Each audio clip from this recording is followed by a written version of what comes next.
how to turn on or off comments on YouTube Studio. This is what we are going to talk about today. Make sure to subscribe to the channel. This really helps a lot. So without any further ado, let's move into the video.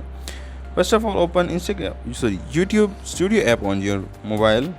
As you click on YouTube Studio app, then select the video you want to turn on or off the comments. So select the video by clicking on that, and then go to the edit option that is up above. Click on that. As you go to the edit option, then scroll down to the more option. As you click on that, and then under the content, you can change the visibility of content to whom you want to show the contents or comments. Also, you can allow the all comments or strict comments, or even disable comments if you want to. This is all from the video. Make sure to subscribe to the channel. If you have any question, put it down in the comment section, and also don't forget to hit the like button. Thank you.